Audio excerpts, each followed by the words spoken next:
हाम्रो जीवन जनताकै लागि, हाम्रो जीवन देशकै लागि हो।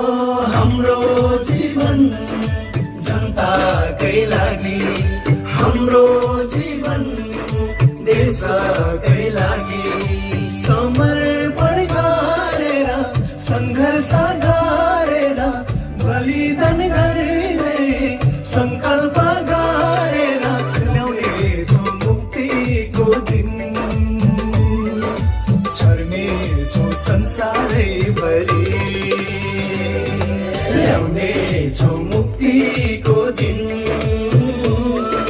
छर्ने छौ संसारै